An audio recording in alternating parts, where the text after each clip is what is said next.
স্থানীয় মানুষজন তারা এসে ঘিরে চাঞ্চল্য পূর্ব আকস্মিক অগ্নিকাণ্ডের ঘটনাকে ঘিরে চাঞ্চল্য পূর্ব বর্ধমানের কালনা থানার ঘুঘুডাঙ্গা এলাকায়। নান্দাই পঞ্চায়েতের অন্তর্গত ঘুঘুডাঙ্গা এলাকায় হঠাৎ করেই বসত বাড়িতে পরপর আগুন লেগে যায়। রান্না করতে গিয়ে আগুন লাগে বলে প্রাথমিকভাবে অনুমান। কালনা থানার পুলিশ ঘটনাস্থলে এসে উপস্থিত হয়েছে। এছাড়াও অন্যান্য স্থানীয় মানুষজন তারা এসে আগুন নেভানোর কাজে হাত লাগান। ঘরে থাকা সমস্ত জিনিসপত্র পুড়ে নষ্ট হয়ে গিয়েছে। পরপর 5টি বাড়ি ক্ষতিগ্রস্ত হয়েছে বলে জানা যাচ্ছে। হঠাৎ করেই আগুন লেগে যায় রান্না করার সময় কালনা থানার অন্তর্গত ঘুঘুডাঙ্গা এলাকায়।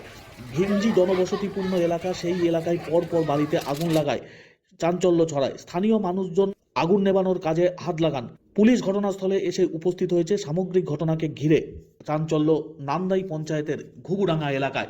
বহু জিনিসপত্র নষ্ট হয়ে গিয়েছে বসত ঘরে। প্রায় 5টি বাড়িতে পরপর আগুন লাগে বলে জানা গিয়েছে। দিন যাই এক দুজনই রান্না করছিলাম। রান্না করতে করতে আমি চুলোটা বন্ধ করে গেছি। এবার কি করে যে আগুন ধরেছে আমি তাও জানি না। এটা আপনাদের বাড়ি তাই তো? আমাদের বাড়ি। কি ক্ষতি হলো কি? আমার সব মোটরসাইকেল, গ্যাস সিলিন্ডার, হাঁড়ি কুড়ি কিচ্ছু নেই, আমার সব শেষ হয়ে গেছে। ধান মান সব পুড়ে গেছে আমার। এটা কোন জায়গা? এটা কোন জায়গা? এটা ঘুঘুডাঙ্গা। আপনার নাম? আমার নাম বাজানুর বিবি।